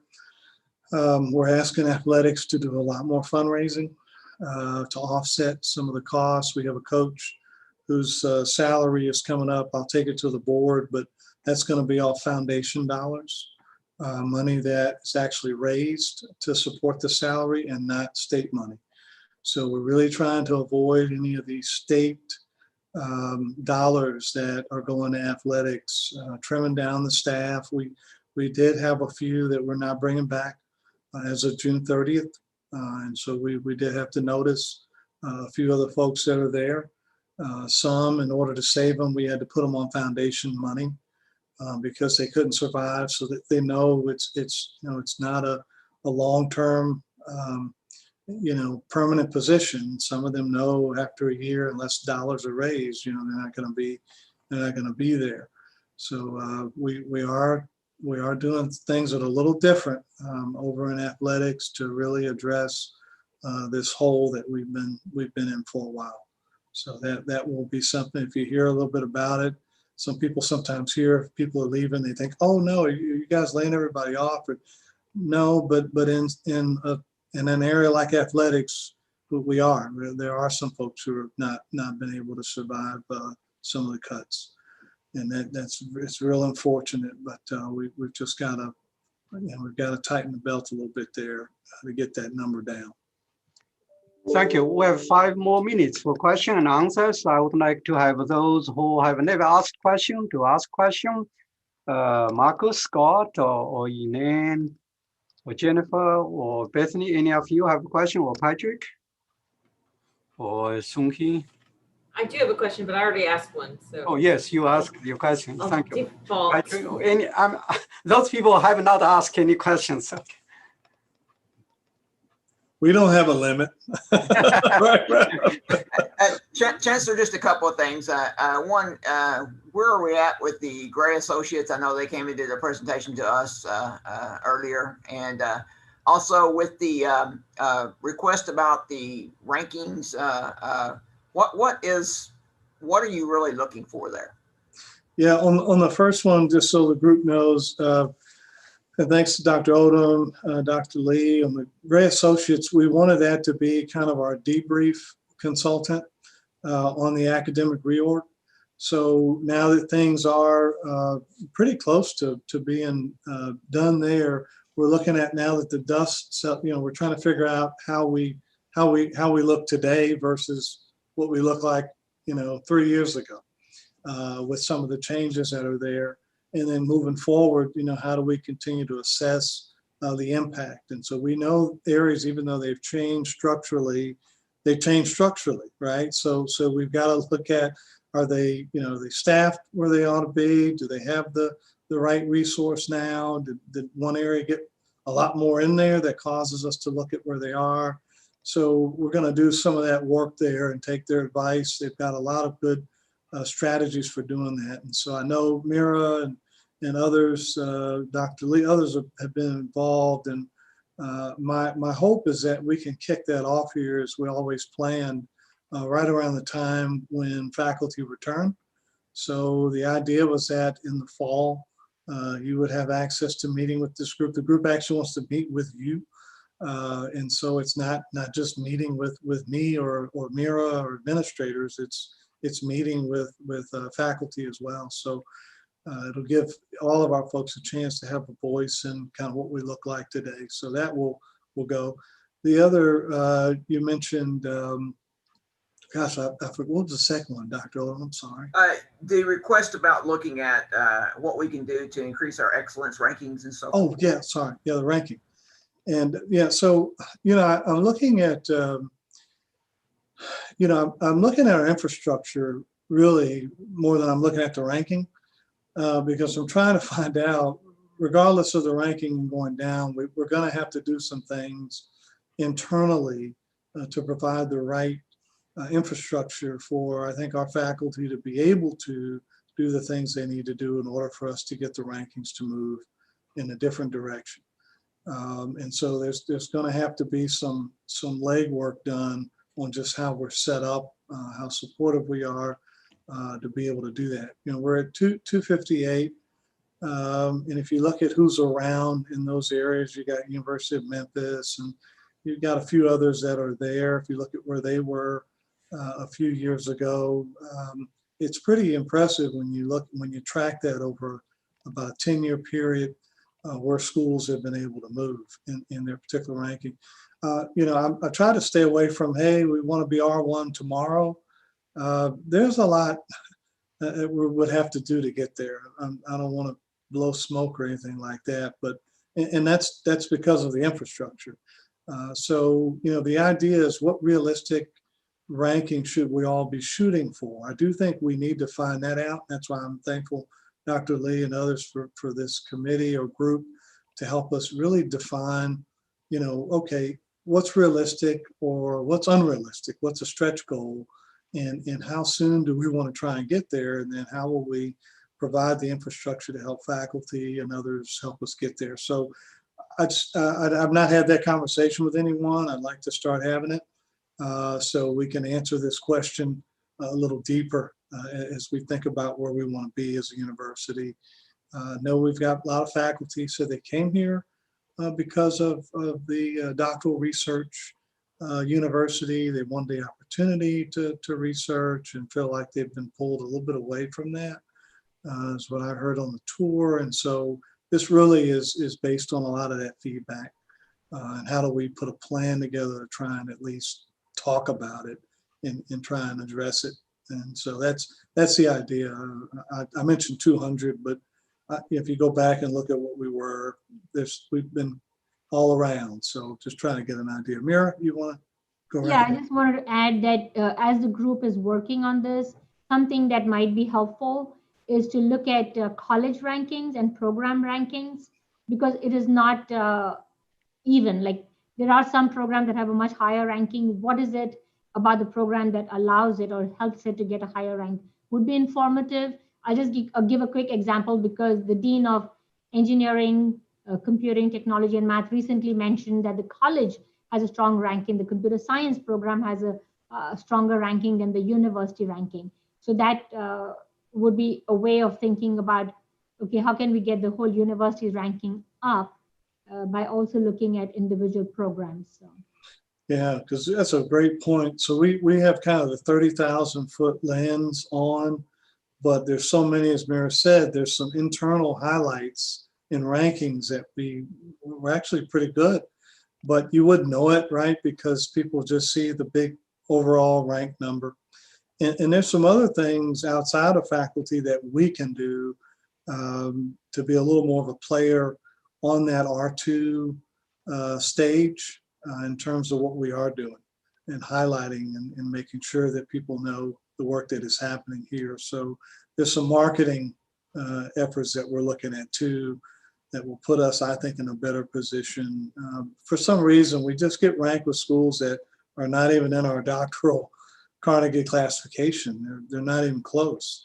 And if you look at programs, as Mira said, they're not even close. So if we're losing a student to, no offense to Southeast Missouri State or Murray in certain programs like ag or other, there's no comparison. There's no reason for us to be losing students from our own backyard to those institutions. So that's our fault though. We just have to do a better job in making sure people understand, what they're paying for and what they're going to get from it once their student graduates. So that's the stuff we can work on internally, but I do think, I feel the need for us to start working on it now, Dr. Odoms. That's why the push there is to really get a group together and just start working.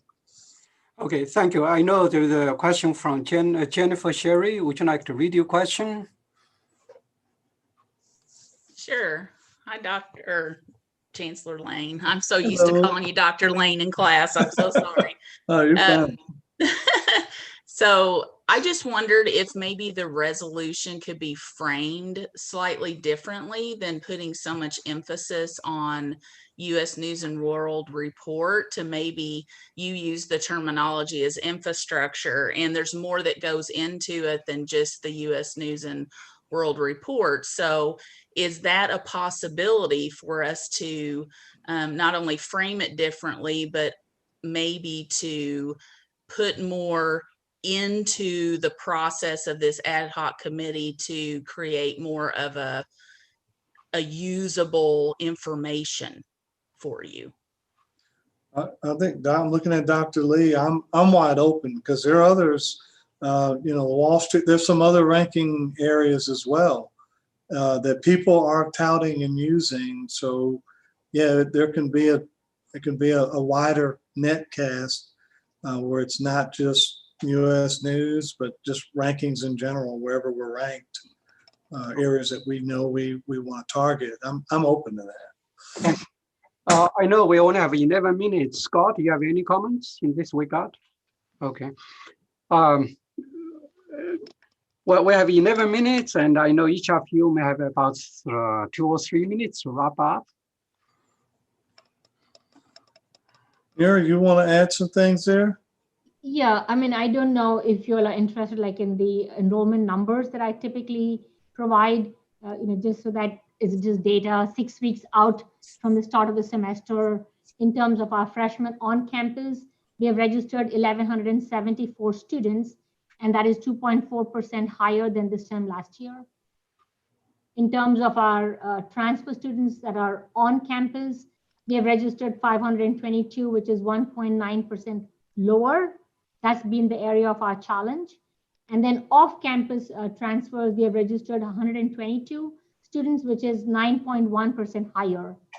And really, in the years to come, 5 years, 10 years to come, that's the area of growth, because most of these transfer numbers that are off-campus are coming from the web-based programs. So any completely online web-based programs is the area of growth. If you look at the graphs, it's consistently moving in an upward direction, whereas the on-campus transfer numbers are dipping slightly in a consistent way. So if you follow graphs and you can predict from that, the completely online programs that we can develop more intentionally and high quality, that's our future area of finding students who may be non-traditional students. In terms of graduate students, we have registered 304 students, which is 23.07% higher than this time last year. In terms of our student orientation, new student orientation, for freshmen, we have registered 1122, which is 1.2% higher. And for transfers, it's 255, which is 5.8% higher. So generally, I think things are looking good. But then I remember Joe Framek's question. Is it just that whoever it is going to be, they're just signing up earlier? Or is it that in the remaining 5 weeks, we'll continue to get more students? And so I think, at least in terms of our freshmen, we are cautiously optimistic that we will be bringing in a large class. Thank you. Yeah, in terms of our retention, that is the students that we brought in last fall 2020, in terms of how many have registered for fall 21, we are currently at 72.09%. So we have registered 72.09%, which is 1.7% lower than last year at this time. So last year on the 10th day, we were at 80.6%, kind of like the highest percentage we've been for a long time. And so we want to get there. We're at 72.09 and we want to get to that 80.6% at a minimum. If we can, exceed that, that'll be great, but we're trying to get that. And so we have 341 students who haven't registered, who were there last fall, who haven't registered. So we're really ramping up the contact to them via text and email and phone calls to all the academic advisors, the admissions office, as well as the recruitment retention coordinators in the colleges are contacting the students and trying to facilitate and help them register for classes. So that's that. And then in terms of the colleges, for the College of Agricultural, Life and Physical Sciences, the new dean started July 1, that is Eric Bravik. And then for the College of Health and Human Sciences, the new dean, Robert Morgan, is scheduled to start July 16th. And then for the College of Arts and Media, the interim dean started July 1, that is Shegun Ojewui. And then the associate dean, interim associate dean for College of Arts and Media, I think we're just in the process of finalizing that today or tomorrow. Thank you, Provost Kumarajo and Chancellor Anand. Any final comments to wrap up? Well, really, you'll hear about a lot of partnership agreements that we're putting in motion as relates to community colleges. Saluki Step Ahead program is going to be, we think, a big hit among the Illinois Board of Community Colleges group. Mira will tell you, we've been talking with that group. All the community colleges in the state will have a pretty unique partnership with about 5 of our programs. that will be exclusive to all the community colleges. You'll just hear about us doing that with those students, 3rd and 4th year operating at a distance instead of those students having to come to Carbondale. We really think that's going to be a nice feather in our cap going forward to help even some of the transfer numbers that are out there. Harper College up in the Illinois area. Mira, I think we're about close to signing that agreement where we will have a physical presence at Harper College up in the Illinois area. It has about 35,000 students. The surrounding area is what we're targeting as well. I think DePaul and NIU, I think, are the only 2 schools that are up there at Harper. It's at their University Center. And so we will stand up an operation in the University Center there. Also targeting where I came from down in Texas, Lone Star College has a University Center as well. We are actually, I think Texas ranks maybe number 6 or 7, Mira, on the top 5 states that we're seeing applications from students. Somehow or another, Texas, Georgia, and Florida have jumped up. So we are going to try and target those areas, large number of students looking to transfer. Some may not be able to get here, so we're trying to take SIUC to them. So you'll see a lot of those partnerships start to form here with, most importantly, community colleges where a lot of the students are. To grow, as you know, we're going to have to do it with a non-traditional student population. There are not enough traditional age students walking around here going to college in this state. We are going to have to be more online a little bit in some of our programs and be a little more creative. So we're just trying to stay ahead of the curve here with what we're seeing out there. That's really it. Those are just a few things, but appreciate everyone's work, and thanks for giving us this opportunity to give what seems to be like a speed round of updates. So sorry about that, but hopefully at least got something out of that. Well, thank you very much, Chancellor Nan and Provost Rajo, and especially I want to thank our faculty member, our executive council member, most of our faculty members are off contract. They devoted their time to this commitment to our students and service. And I want to take a moment to thank all of you to participate in this meeting. We have about 3 minutes. Unless you have kind of urgent question, comments, otherwise I would like to have a motion to join the meeting. So moved. Second. All in favor, say aye. Aye. Okay, thank you very much.